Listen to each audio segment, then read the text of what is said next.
This is a production of WKNO Memphis. Production funding for Behind the Headlines is made possible in part by the WKNO Production Fund, the WKNO Endowment Fund, and by viewers like you. Thank you. The fight over annexation in the suburbs tonight on Behind the Headlines.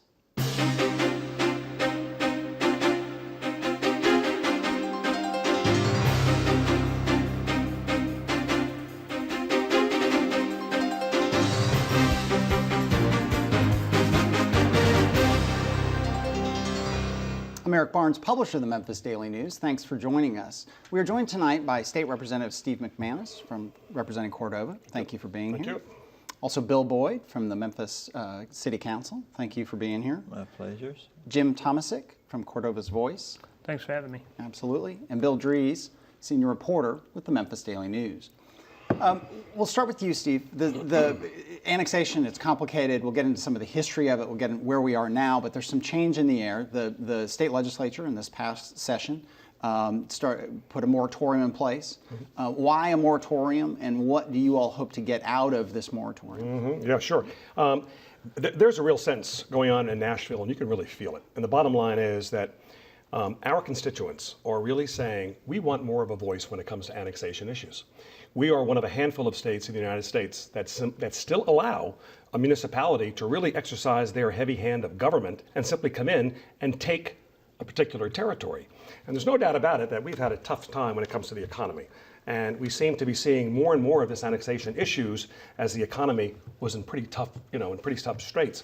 So that's what we're hoping for right now. What we're considering is a moratorium for about a year to see if really we want to change the law and become one of the majority of states that will say if a particular area is going to be annexed, it's going to be done by referendum, meaning you have a vote versus simply giving that power to the municipality. And that's a vote of the people there being annexed. That's exactly which right. Right now doesn't exist. And I think that's part of your concern, Jim. You are in an area that has not been annexed by the city of Memphis? No, we were just annexed recently, Yep. and this situation is, we were not even aware that this was even going on. I guess we were minding our own business, and the next thing I know, we get a notice in the mail saying that we owe taxes, but not only taxes starting at that time, they're billing us for a period of time before that, which drove our house notes up in the South Cordova area up a lot. There's no evidence that we received any services from the city of Memphis prior to this time. So I'm not exactly sure how in the world they could back tax you for something that you did not receive. And it really has the people in this area up in arms. And we've had some meetings where 500 people showed up. These are the people who could make the meeting showed up. And they're all upset that this has happened without their ability to have a vote to say, we want to be part of Memphis or we don't. Something that happened, if I go too long, just cut me off, but something that happened in Millington, it would be a perfect example about how this should be run. Millington went to annex an area, two areas, Lucy and Kerr. Kerr is north of them, Lucy is south of Millington. And they gave the people a choice to be annexed. This is even with the current laws, and this is not long ago. They gave them the choice to be annexed. The people in the Kerr area said, no, we don't want to be annexed. The people in the Lucy area said, sure, we want to be part of Millington. Millington said, welcome aboard, Lucy. We'll talk to you later, Kerr. Okay. That gave the people a voice, and one way or the other. Right. Bill Boyd, where do you stand on annexation? I mean, right now it's the city council that votes, and has an areas that it's identified to annex. It's taken areas over the past few years, including this area. Is it a proper role and a proper process right now for the city of Memphis to annex this way? Well, I think it is. Of course, I'm the only one representing the city here, so I presume I'm also representing the city administration in a way. So I can't speak for them, but and I can't speak for the rest of the council. But I'd like to correct a couple of things that Jim said earlier, and that's the city administration is not taxing those people beginning January 1. It's a fiscal year and has been ever since I've been in city government, and Bill knows I've been in a long time. but it's a fiscal year beginning July 1. So that's when the taxation began through June the 30th. Also, this is going back, if he didn't know it, and I don't doubt that you did not know it was in the works, it's been in the works since 2001, the year 2001, and a group of about 5 citizens out there in the South Cordova area, they came with a lawsuit, and that thing was pending for a number of years, and it was finally in Chancery Court here in Shelby County. Finally, the judge ruled on it and dismissed it, the lawsuit, in June of 2011. So it was not properly answered by the plaintiffs in the case, those 5 individuals, within a month's time when they were required to by July of 2011. So it became annexed at that point, but going forward, let's skip that for 1 second and say, going forward, would you be opposed to changes in the way annexations are done in the future? In the sense that people who are to be annexed would have a voice in it in the way that Representative McManus and Jim here are talking about, and other states do it? Well, it's probably not politically prudent for me to say this, but I have been around a long time, and I've witnessed the Fraser annexation and on down the line from there, Parkway Village, Whitehaven, Oak Haven, Raleigh, all of those leading up to the big Cordova annexation some years back. I think it is a proper way because I don't believe if it's passed in Nashville, like Steve says these other states have done recently, gone to, I don't think the citizens would ever approve any annexation. But would that be bad? Well, it's a fairness thing, in my opinion. Yeah. You've got our city council attorney, Alan Wade, made a statement that it upset a lot of South Cordova people by saying they, without being annexed in an unincorporated area, that they're taking advantage of a lot of the services in the city. Well, I know some of the residents out there said, I've never seen a city police car and all this kind of thing, but no, they haven't. But all those citizens, just kind of an imaginary line. They're right across the street in some instances of a city, citizens who are paying all the taxes for the streets, the street lights, the people that, those residents go to work, they go to church, they go all the entertainment places, in the city, their doctors and all like that. So they utilize those services that only the city of Memphis taxpayers pay for. So it's a fairness thing as far as I'm concerned. Yeah. Let me just say in response to that, Bill just mentioned that if it were put to a vote, that most citizens would not want to become a part of Memphis. What does that say about Memphis? And that's even what the mayor said. The mayor said, look, I think we've got to stop acting like this when it comes to this. We got to annex everything. We got to think more about what we can do to make Memphis a better, more vibrant city. And at that point, then maybe people will say, yeah, I'd like to vote on it because maybe I would like to be a part of Memphis. And that, I think, is critical to this conversation. It's just give the people the right to vote. And you know something? If you need the money and people have the right to vote, you are going to look within, and you are going to do everything you can to make this city a better city and a place to live. So, but let me just say something too about the process of this annexation in South Cordova. It was a PR nightmare for the city that they did what they did. It was a PR nightmare. Not one of us knew. Not one of us knew. And I'm the elected official out in that area as a state representative. I never knew it. Nobody ever called me and let me know. We woke up, as you say, Jim, we woke up that morning to find out that we had been annexed. And that was a horrible way to conduct the business of annexation.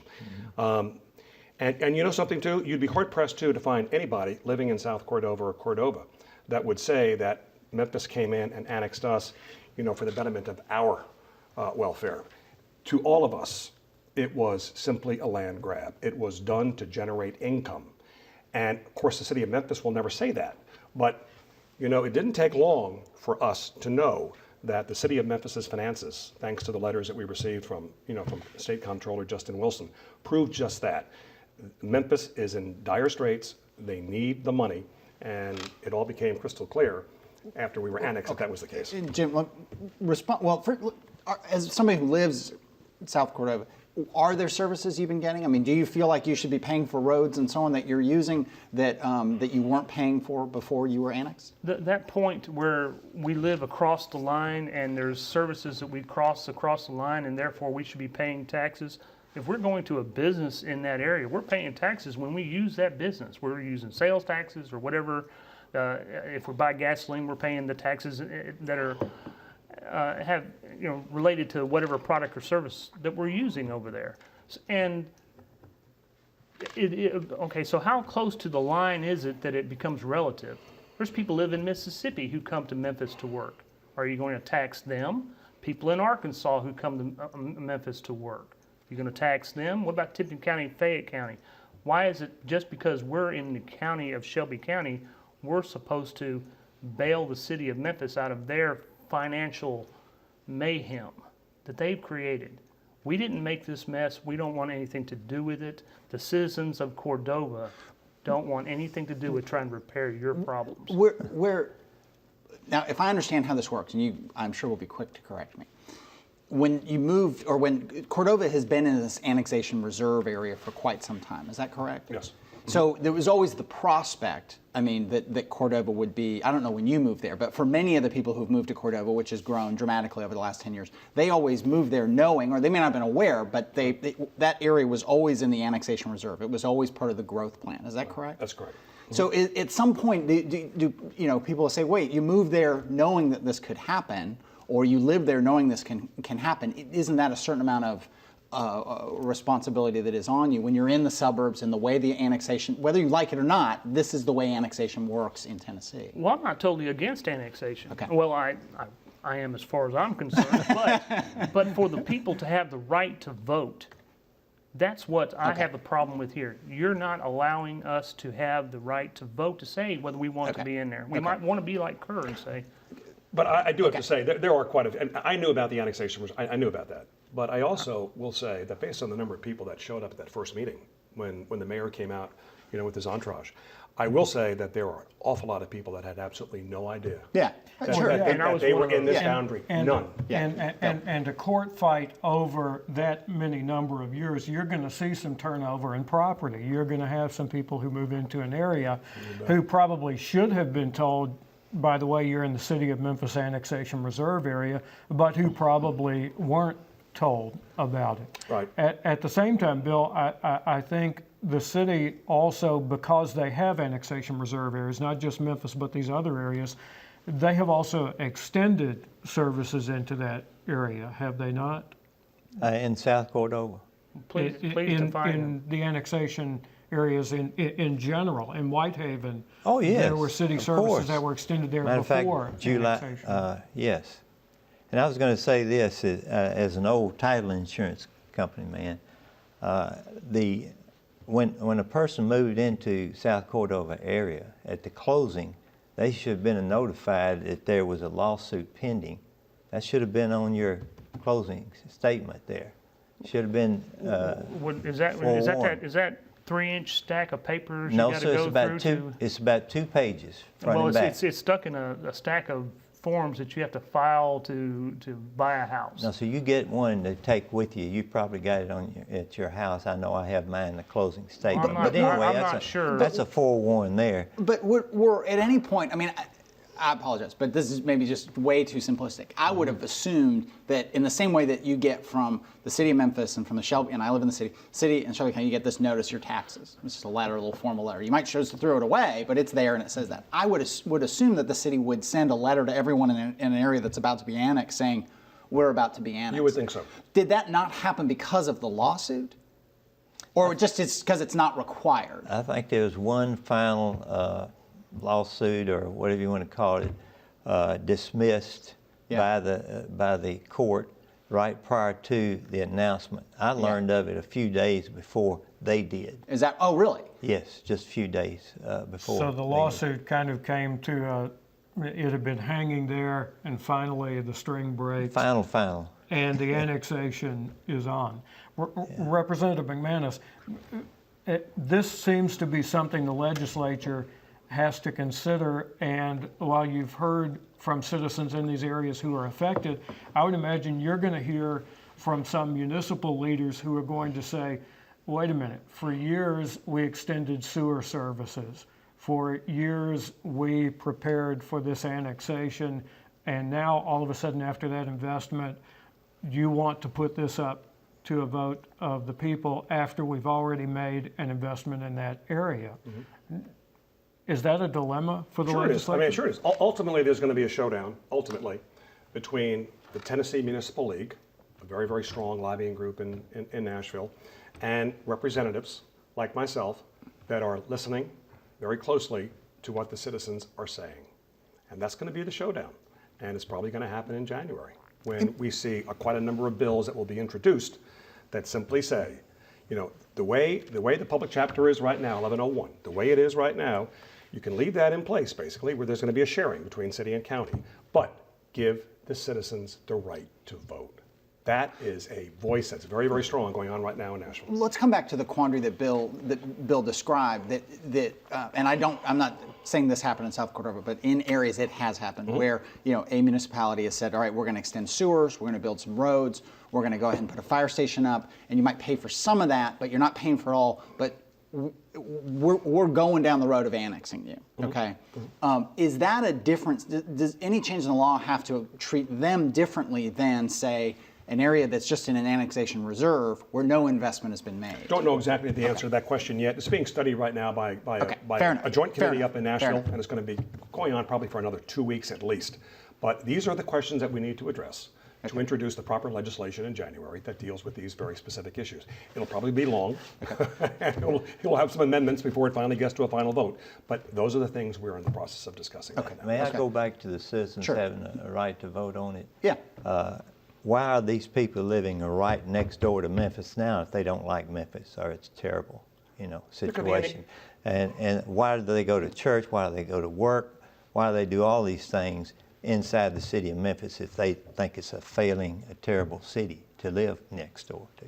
But they get their livelihood and everything from the city of Memphis. As far as a utopian city, I still feel that they would not vote to double their taxes just for no reason at all, other than, as Steve says, Representative McManus says, a land grab. It was not a land grab. It goes back to 2001. That's when Harrington and his administration asked for it to be annexed. And this city council, by the way, or the administrator, had absolutely nothing to do with that annexation because it's been pending all those years. Okay, Jim. But as far as the land grab, excuse me, it's almost a wash as far as the expenses and the taxes it brings in. Because now you do have to extend services, whether or not they were there before. You do have to extend police, Yes. fire, and roads, and so on. anytime the city plans to annex, they have to give a 5-year plan of services. Yeah. Which the city does everything except street lights. Okay. We kept right Jim. away. I'm sorry. We kept you Well, out of this I for a really bit. appreciate Councilman Boyd's making it very clear that his position is that the people should not have the right to vote whether or not they're annexed into a city or not.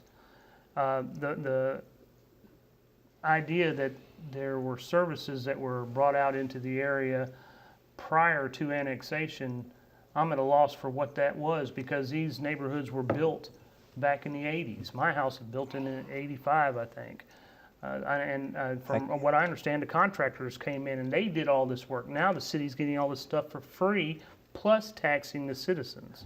I can give you one fine example, Jim. Do you know Gene Bryan lives out in your area? No. Gene Bryan, Yes, I do. before annexation, the nearest fire station and ambulance service was 6 and 8 miles away. Now it's 1.5 miles away. He was having a heart attack, and he called for the ambulance service, which is just right down on Sanga, and he credits them for saving his life. He told me that personally. Well, is So that that- a city? Is that a city fire Yes, department? that's a city fire department. What, The same is true with police services. Your police services are better now. Your water, no, your police water. services are not. Yes, it is.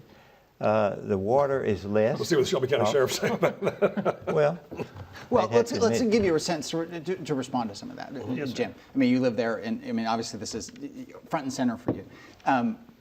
These services are being given now, so fire, ambulance, police. Do you feel like, I mean, a really basic question, do you feel like you're getting your money's worth? Your No, taxes have almost doubled since absolutely you got not. annexed. Absolutely not. We are not. We're not gaining anything. If the people of Shelby County want another fire station, the people of Shelby County should work to have their own fire station built. We should not need the city of Memphis to come in and take care of us. We can do it ourselves. Yeah. And I'm very happy with the sheriff's department. Right. I can't say that I would be with the Memphis Police Department with their history.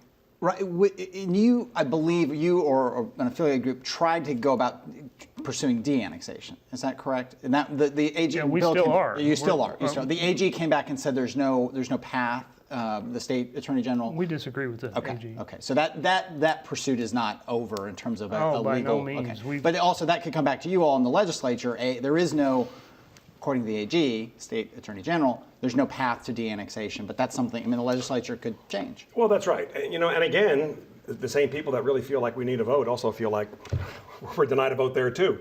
I get it. I get what the AG is saying.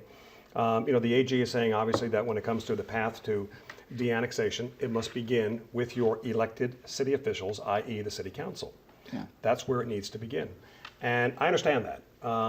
So that's where, I mean, at the last meeting that we had at the Cordova Voice, I mean, that's really what I told the crowd there. I said, folks, you now need to begin to petition your city council. That's where, that's really where the focus needs to be. And in the process, well, I tell you, my hat's off to these people. These people are at it. This is what changes America. This is what changes laws, is when people stand up and say, we're not going to take this anymore, folks. We expect a vote, and you are our elected official, and we expect you to get to a situation where you will give us that vote. You got to listen to these folks.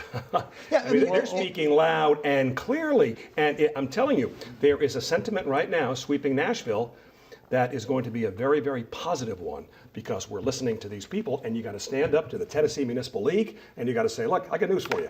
I'm representing my people, and they demand a vote. Okay, Jimmy, you were going to say something. I agree 100% with what he just said. We have got to make this, we've got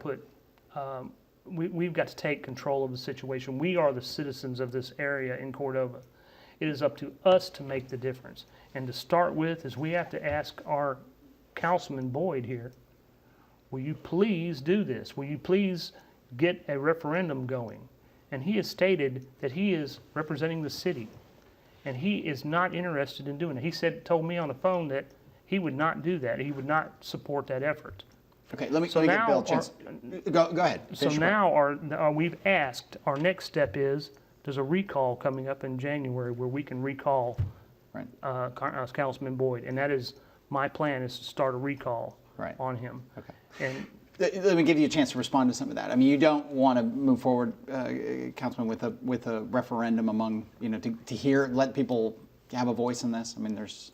That's fine that people have a voice, but I just stated earlier in this whole conversation was I didn't think people would Right. vote for any annexation under any circumstances, no matter what city Right. they're next to. Are you concerned about a recall?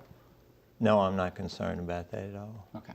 Bill, just a couple minutes left here. Is there time for a recall, given that we have city elections in 2015? Yes, we have to wait till January 1st to recall them. I've researched these recall laws, the city councils, the city charter. Right. And we have to wait till January 1st, but we're going to have our ducks in a row to start the recall at that time. The city council included that recall provision in some charter changes that you all voted on just recently, Bill. One of the changes that the Memphis Charter Commission considered but rejected was the idea of voting on annexations as well. So it didn't make it past the Memphis Charter Commission. There was some sentiment on the council to allow the annexations based on the acrimony from, in particular, the Raleigh annexation, the Whitehaven annexation. But there was more sentiment on the council against that, and even some of the suburban mayors were against the idea of that based on the extension of services for it. Representative McManus, is it possible that legislation that you all are studying could consider some kind of interim provision for what municipalities have already extended. In other words, say, all right, starting after this date in the future, there will be annexations so that everyone is clear on that. Sure, Bill. There definitely could be that, and I think that is also being considered right now with the study that's going on in Nashville. Yes. Is there a reaction in other parts of the state? I mean, sometimes we get real Memphis focused that this is the only place where there's a fight. It can't be the only place where there's a not fight. at all. I mean, there must be folks outside Davidson, Nashville, or outside of other cities. That's right. The slew of bills that were introduced this year were from Hamilton County. Chattanooga. They are also being forced into annexation, and they are absolutely rebelling, just the same way the people in South Cordova. And you know something? Hats off to them. Hats off to our people here in Cordova. This is how laws change, and people have to step up. As we mentioned before too, again, one of the reasons why we stepped up like this too was, I mentioned before, it was a PR disaster. You had mentioned, this may be very simplistic, but shouldn't a letter or something have gone out to explain to people that indeed there was going to be an annexation within the next 2 weeks or a month? Yes, there should have been. So we've got just a couple of minutes, actually seconds left. Councilman Boyd, are there any pending annexations that should be announced that maybe some other folks don't know about? Just a couple That seconds. originates with the city administration, not with the city council. Fair enough. Thank you all for being here. Thank you, Bill. Thank you for joining us. Join us again next week. Good night.